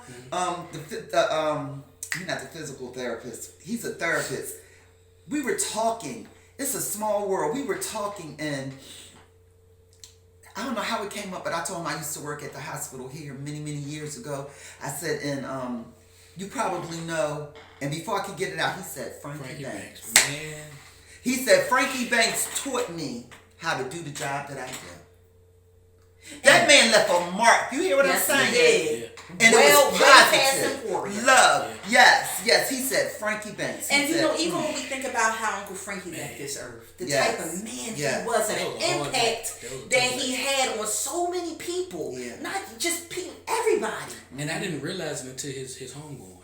That church was crazy. I remember. I was like, I hadn't seen a funeral like that since my mother's, where it was just packed and long. Yes. And but when I think about how he left this earth, and y'all really think I'm going to believe in an entity that would take away somebody like that? When I know people who for real, I know some people that deserve to die. They deserve to leave here, yeah. Let's keep it a beat. All right, so let me say this. Good And gracious. this is the other thing that makes me think recently. So, why he always take all the good people? That night was so hard because I still remember Ooh, I was sick for Jerome, because my phone was on silent. Take all the good people. So Jerome, he was off at the time. He had to come to the house like 2:00 at night, and when he said it, we like, what? It just didn't register, like Frankie, and to see his body laying there. Even now, it's like that didn't happen. Yeah. I was sick. You took weeks. him, one of the best people. Yes. Not just an employee, just one of the best people. Yes. Man or woman, just one of the best people. Yes. And you just took him with no sickness, no nothing. Exactly, bro. But I bet you was somebody that said it was God's will. Well, don't say it to me. You better not say it to me. Because he and I had too many conversations for you to say that to me. But when you really think about for people who believe in it, see us, we don't believe in this. So you know what I'm saying? That's how we have our peace with a lot of things that Christians ain't got peace with. Because we know where our power comes from. But you got so many people that I personally know that if he gonna take somebody, damn it, take him, because I know you a damn pedophile. And you still walking around here as a damn pedophile and a liar and a cheater, and I can say so many other things, but you got good people who give of themselves and give to so many people, and they gone. How can y'all believe in something like this? When I saw my mother laid up there with all them tubes in her for the last time, I'm like, you took her. Even at that age, I'm like, a good woman. Sweetheart, Yes. she was the part let you know. Oh, you know I remember. You took her. Yes. And I was supposed to just believe it was your will. That's how I felt when her father And you stand, that's it, and don't question it. Like, But now I don't have nothing to question. And it's a freeing feeling. Really think about it, bro. We ain't gotta answer to nobody. Ain't that a good I feeling? be loving it. That's why I don't do it as much now, but even stuff I used to post, right? Even people sitting in church would ask me to post stuff. People don't even know some of the stuff I used to post won't even my stuff. It was some of y'all stuff. Y'all would be sitting right in church and have questions about stuff and ask, because I would tell you, I ain't got no pastor to answer to. I ain't got no how you be, whatever. I don't really have no boss to answer to, because he don't care what I do. I can say what I want to say and feel free with that, because I ain't scared of going to no hell. That's And right. I know I ain't got to wait to get to heaven to enjoy life. That's right. That's right, bro. So, This was good, man. so last words, And we're gonna again, get it. what We're gonna else? wrap it up. Because the interview really was for her, I just came. No, I didn't. Both you of ain't us, really get man, that don't from do me. that. No, yes I did. Look, this was. I got more out of you with her being. I know. Yeah, that's what I'm saying. Yeah, she got. That's what I do for a living. Yeah. So I want both of you, but especially Miss Gwen. What do you have to say to people out there, even in your demographic? You say you're 60, about to be 61. It's easier for somebody my age. I was in my mid-30s when I walked away from it. As hard as that was then, I can imagine how hard it was for you. What can you say to someone that may be around the same age that may be having those thoughts and saying, look, something ain't right about this, but they don't know they can walk away? Trust yourself. Trust yourself. Okay. People will lie to you, but you ain't gonna lie to yourself. And when you read, if you're reading with understanding, You're gonna see. you're gonna see that it's a lie. So if it's no proof, you understand what I'm saying? Then why you gonna believe it? And proof matters. It's no proof. It's no proof. Who has seen Jesus? Nobody. Is there anybody that can come back and tell you? I don't know why you asked me that, but I thought about this just yesterday because I knew I was going to come and talk to you, and I was like, what is he going to ask me? But I'm going to just be myself and keep it real. You understand what I'm saying? So what I would tell somebody my age, if you're struggling with this, because that's what I was doing, if you're going through something in life and you're not getting it from the pastor or these words, trust yourself. Because I had to trust myself. Not my daughter, not you, but myself. I had to trust myself and say, I can do this. Just like when I was on drugs and I prayed, oh, deliver me. I had to deliver myself. I had to make the decision that going to a rehab wasn't going to do it. Number one, I had a daughter and I couldn't. She was young. I made the decision, I don't want to do drugs anymore for myself. And I never did it again. And crack is a really addictive drug. I've never done it again. Wow. I've never done it again. That's amazing. I've never smoked cigarettes again. Wow. And Jesus didn't deliver me from that. Gwen delivered me from that. I made the conscious decision in my mind, in my heart, in my spirit, I don't want this anymore. I'm not going to do this anymore. And I made the conscious decision that this God thing, it just wasn't working.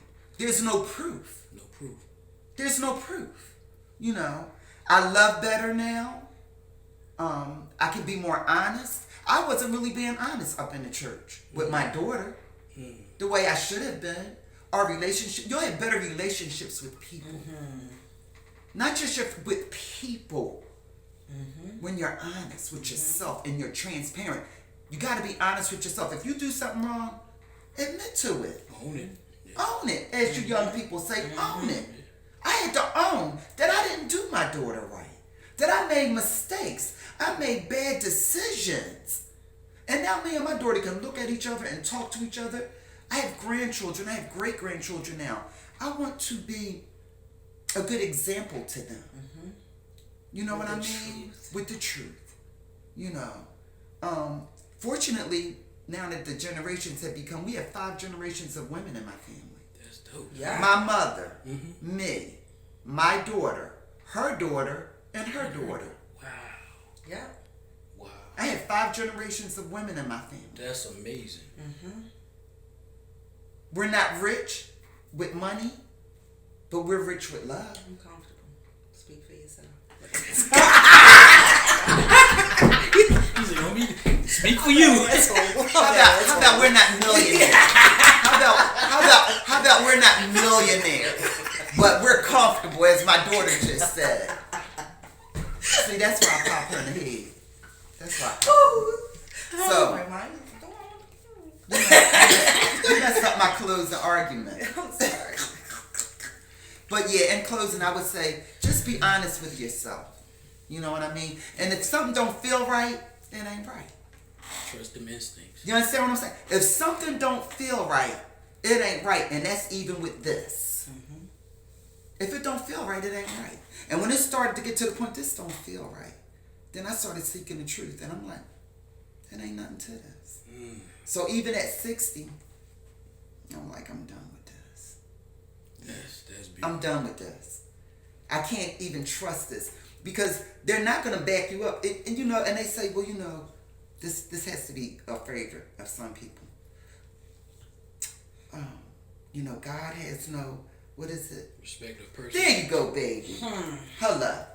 But y'all do have a respect of person. Yeah, y'all Because you'll do something for one person, but not for the other. Why not? So you better trust who? Yourself. Because it can't be he has no respect of person, but then favor ain't fair. Hello. It can't be both. It can't be both. That's a direct contradiction. Yes. Direct. And y'all claim you believe both. Exactly. And then you call us crazy. Right. So when I started trusting Gwen and believing and really seeing things for what they were, Ed, I was strong enough to walk away from that marriage with nothing. But now I got something. You see what I'm saying? But the church would have told me, stay, that ain't right. You know, that person is sick. Okay. You know what? Okay. Because I'm not going to have anything wrapping it up to say because she said it all. But she Did really I? just Sure. you did, Gwen. You did. You did, Gwen. But no, Will, because I felt everything that you said for real. I felt everything, but no, for real, bro. I was thinking about what my mom said. I'm going to tell you what really opened my eyes to this religion thing. I have quite a few aunts who were sanctified. I mean, and they lived the word. And I thought they were a lot older than what they were. And they were faithful to their husbands. A couple of them, that was the only man they had ever been with. And their husbands drove them crazy. Literally drove them to sickness and then to death. And they kept believing it. This helped me walk away too. And I'm sure you know some of them. And for real, bro, I said, I'm not going to be like my aunties. I'm not going to stay in this church and keep trusting in Jesus and praying and fasting and being faithful. And literally I become sick and then I die miserable. Ain't no way Jesus led him. And then I said, ain't no way Jesus real. Because I wasn't there to let my daughter go through that. When my daughter went through a situation, I let that nigga know I will blow your head off for mine. Better believe I it. let somebody don't play with my daughter. Better believe But it. when I look at these women gave their whole lives to Jesus, and I don't knock them because they were some of the sweetest women I ever met in my life. And I But they almost did. lived their whole life for God and just literally let their husbands just treat them any kind of way and had outside children, had continued to messing around with women, and they died in that. And then their husbands kept doing them after they died. Old ass men. I said, that won't be me. You really believe God wants you to live like that? To just be miserable your whole life and get your reward in heaven? That ain't real. I believe when I go, that's it. I'm done. And I will transition or be That reincarnated. energy will go back into something else. But to go to hell? No. To go to heaven? No. I believe I may end up living through one of my grandgirls. I may be reborn through another family member. Because do you know when I meditate in the morning? My mom did that because I shared this with her. So I only have a closing, but this is really to empower people. Okay. When I meditate in the morning, and sometimes when I'm elevated, I'll look in the mirror, yo. And one time, the energy was so strong, bro. I called my mom immediately after. I literally had to run to the wall backwards and brace myself on the wall because, you know, the eyes are the key to your soul. And I felt the energy of my father so strong, yo. At first, it scared me. But now I've embraced it because I truly believe my father is living through me. And also my baby boy, Sergio. When I gave birth to Sergio, the cord was wrapped around his throat. And they had to keep turning me to shake that cord from around his throat. And, of course, he's here, he's well, but my Sergio is literally the splitting image of my father. Yes. He has his personality. He's a people person. You know, Sergio, I gotta go through all of that. So me and my mom was having this conversation, and then I talked to my father's sister, 70 years old, the one I told you about. So I told her, I said, you know, Auntie, I believe my dad, part of him is in my father. I never had this conversation with part of him is in Sergio. She said, you gave birth to your father, and remember, she's always been spiritual. Okay. She said, you gave birth to your father. That is your father all day long. And I believe that. Wow. And that brings me peace. So if they want to believe in Jesus and that bring y'all peace, hey, do y'all with all them rules and regulations and chants and all of that. That you can't live and up to. fear. If y'all want to do that, if that works for y'all, y'all do that. Fear. But what I trust in brings me peace. Yeah. And knowing that reincarnation is that person being able to finish out whatever they didn't complete. Because my son was going down a dark path. Before I put my foot down, I was like, look, I'm cutting you off. Right. Either you get your life together or I'm cutting you off. But he was kind of headed down the path that my father was on. Wow. And then he went in the Navy. So I feel like my father's going to complete his... Okay. You feel what I'm saying? Okay. So... That's powerful. You feel me? So that's something I can see, I can feel, I can Y'all know that, believe, right? I can trust. Well, listen, if they gonna think this crazy, then talking to Sky Daddy and stuff is insane. Because when you think about it, bro, Mama Joy's gone, right? But her blood's still running through your veins. So how her power not still in you? And I find myself doing exactly, people don't realize, I used to listen to my mama talk to people on the phone. What I'm doing now is what she would do. Wow. Bro. People don't even realize that, though. Wow. So But they listen to say what she she was in church. said. But listen to what she And said. for y'all don't know, my mama's picture's right there. The I know blood, exactly what she would the do. blood runs through our veins from our mothers, our fathers, our grandparents. So As far back as our lineage goes, So when you think that about same blood running people- through your veins. when you think about people, and we know one family who don't have children, they might have one child or whatever. Sometimes their bloodline could be stopped. Yes. Yeah. Think about There's it. no more It could be stopped. reincarnation. It's no more, your blood don't stop running. Right. Like we got 5 generations, so boom. If my mother was to pass, you know, we all gonna die. But then it's Still me. for y'all. It's still. It's still me. Hazel Bloodline still is not continue to gone. live through us. Then I got. It never stops. It don't stop. Unless someone chooses not to have children.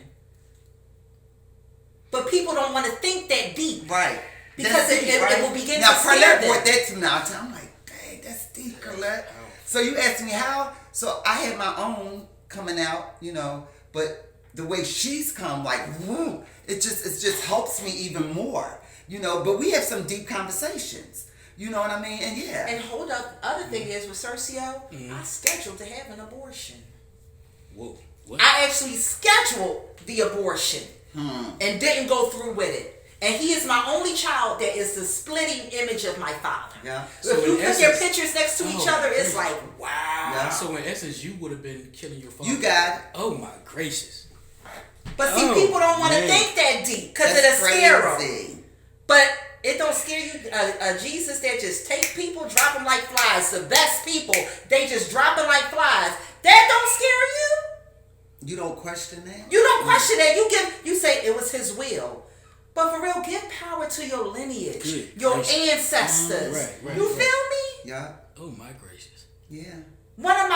Tanya said to me, with CJ being in prison, she said, Carlette, I don't think you would be able to handle it as well as you are if you didn't have paper. Yeah. That's his offspring. I feel like I still got a piece of my son. Oh my gracious. But people don't want to think like that. And it ain't hard. That's just too good. Yeah, it's not hard. Because you're keeping the cycle. Correct. Yes. Correct. Yes. Correct. Oh my gracious. Yeah. And you know it's not coming from no mysterious. No. Correct. Oh my gracious. Yeah. Yo, this has been too good. I'm glad you enjoyed it. I really don't want to stop because it's been too good. I know. I can see we'll it in come your back face. again. Yeah. Oh my gracious. Yeah, we will. Well, I want to thank you. You know, I've always loved you. I'm so flattered that you guys had a crush on me. You did. My neighbor, because he was a member of the church, the Mays family, they was members there too. So my homeboy Nelson, what's up, man? Oh, Nelson, hey, Nelson. He had a crush on all of y'all. He the one that came. Because we came there with him for some one time. Nelson, my boy, yo. And we was like, who was? And he told us who you was. We was like, okay, we want to hang out here for a little while, man. We ain't gotta go do nothing else. We gonna But hang yeah, this was very, very good, and I love. I just love you. You know, I always have. Love you. But we must do it again. But I will say this, and people learn how to meditate. Yes. You know, it's not hard. It's a difference between prayer and meditating. A lot of people don't understand that. Yeah. Prayer, you asking and expecting. Meditation, you just. Well, for somebody listening, give them a small example of how to meditate. Of course, it's different ways, but just give them a little example of how you do it. How I meditate is I'm not scriptures because I don't read them anymore. But you know, I have what is it called? You know, I have a little brain fog right now. It's okay. I'm trying to think though. What do you have? Like affirmations. There you go. Like Thank you. Okay. I have thanks. Yeah. I have affirmations, and I have a book of them that I read, and I say to myself, you know. And when I go into my meditation room, I close my eyes and I breathe. Yes. So when I did that, oh gosh, that's what you just breathing. You know, you're exhaling. Clearing your mind. You're just clearing your mind. You're emptying yourself, you know, of all negative thoughts, you know, and feelings. You know, like I had plants in my room. You know, plants are good for you. People don't realize that. I'm glad you finally got some in your bedroom too. But yeah, so it's just breathing. And when you meditate, you'll just find that positive thoughts will come into your mind. Things you need to like do or think about with your family or for them. Like right now, as I close my eyes, you can go into meditation at any time. Yes. I do it in my car. Yes. You know, where I work at, there's nobody in my office but a phone. So sometimes I just sit there and just meditate. And you think positive thoughts. That gives you good positive energy in your body and your spirit. You know what I mean? Like I just feel calmness come over me right now. You know what I mean? So, and I exercise. I stretch. I do yoga. People don't realize doing yoga is not putting your leg up. Everybody can't do that. It's just a simple stretch. And I learned that from my yoga teacher. Okay. Yeah, it's just a simple stretch. Any way you stretch your body is yoga, you know? So, yeah. Yes. Thank you for that. You're welcome. And see, that's one of the goals I want with the different episodes I put out, whether it's this or something else. I want people to have tangible things they can actually do once they finish watching instead of just going back and getting on their knees and praying about it, she just gave you something you can use. Mm-hmm. And you can go on Netflix. Everybody is on social media. I recently learned, I went on Netflix, just put in meditation, and it will show you how to meditate. Yes. Okay. Just put in meditation. It'll show you how to meditate, and it's just so simple. You know, you just like I have a plant that I'll just concentrate on that one thing, and it's something you have to do to know and to feel it. It's not something I can really explain. You know. And you know, for me, meditation is like internal saging, because remember how many people you interact with, they have different energy, right? Especially what I do for a living. Yeah. You know, yeah.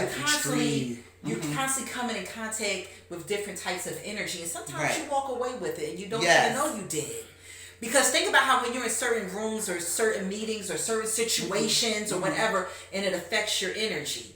You know, so for me, it's like an internal saging, because it's like literally you want to free your mind. Like I said, you empty yourself. Yes. When you close your eyes, you're emptying all of that stuff out of you. And we sage our homes. Yes. Yeah. And you building yourself back up with that positive energy, because I feel so relieved and empowered when I'm done meditating. And like my mom said, you don't have to have a meditation room. It's good to have one, but everybody don't. Well, it's because I got an extra room. But sometimes I sit on my sofa and meditate. I be in my car and I'll just sit in the parking lot. I sit in the car and meditate. Yeah, and people don't understand it's much more powerful than prayer, because I don't walk away expecting anything.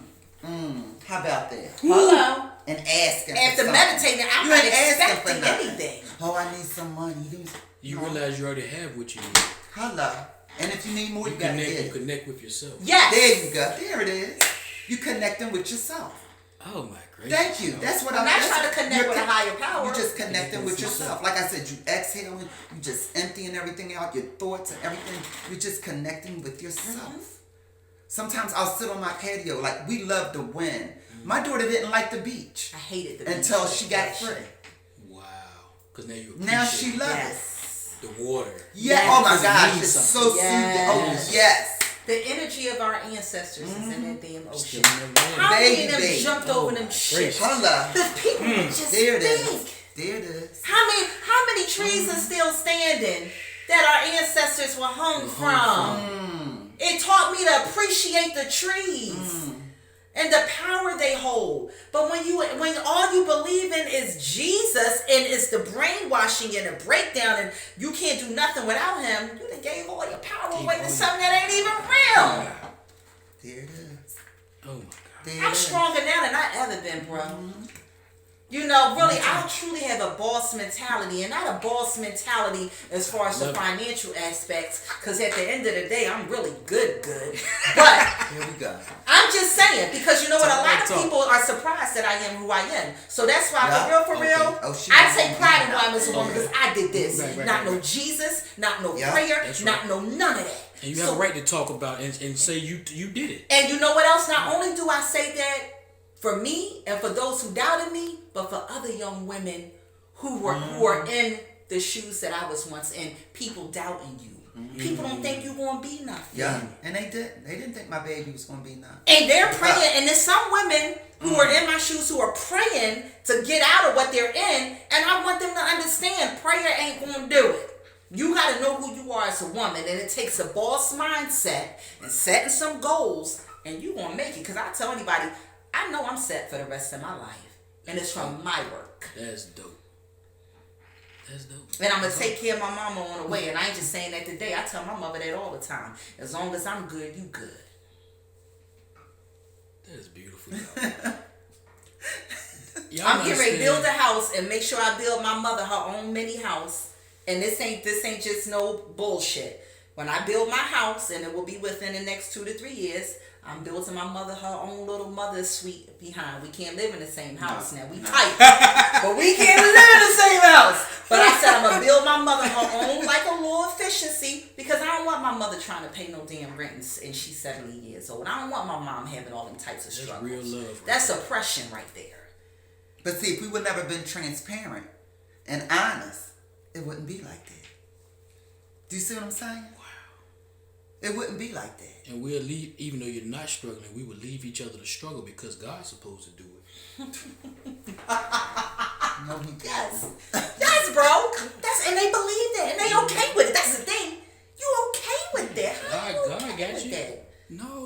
if you can, and I help you out. We help each other. You know, I We gave a build each homeless other. person a $20 bill. Mm-hmm. Then I tell you about it, and he said, "Oh, God bless you. Thank God for it." I said, no, thank me. I work for that, bro. Yo, I literally told him that, bro. I said, I said, thank me. I work for that. You give me that back if you gonna And get that's somebody what I extra told him. credit. I said, Yeah. now, if God gave it to you, tell him give it to you. Right. Give me my 20 Give me my back. 20 I back. bet you he was like, oh, no, thank you. Yeah. Straight up. Yeah. That's real. See, people are afraid to be that real. And there's nothing wrong with it. I gotta cut it off at some point because this can keep going. I know. We'll do it again. People have to realize, as much as you realize it's okay to be religious, it's okay to walk away from it. It really is, and you'll be just fine. You're not crazy. I got people that's close to me now that don't deal with me. It bothers you at first, but then it get better. Simple as that. It'll hurt a little bit, but then it'll get better. Because at the end of the day, you'll still be free. You're only bound by their opinion if you choose to be. You know. So let me thank y'all again. This has been, it far exceeded my expectations because I didn't know what to expect. Some of the stories was different than I imagined in my mind, and just thank you. I definitely want to get you back. You know. She can come in by herself next time. No, but the I'm tag a team talker. together, it helped out because it pulled some more out of certain stories. Absolutely. You know, that you might have felt you didn't have to tell or need to tell. So it was good. Because, and then having both of y'all's perspective too. And last time you can't remember, you said I didn't say something. So we could come back again. Yeah, please do. Well, look, I'm gonna get ready to wrap it up, y'all. Take your time and watch this and suspend all what's the word I'm looking for? Judgment.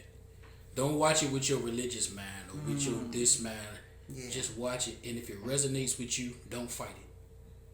You can reach out to me if you got a question, and I will hope if you have a sincere question. I ain't gonna debate with nobody no more. You got that right. I done done enough of that. I've done right. enough. This is who I am, and it's crazy what I'm about to say. But my father actually preached a message, or it was a saying one time. This is who we are. This is what we do. Well, now this is who we are, and this is what we do. I remember that, yeah. Y'all hit that subscribe button. Take your time and watch it. Watch it 2 or 3 times. Share it with somebody. We gonna holler at y'all next time. Peace. Peace.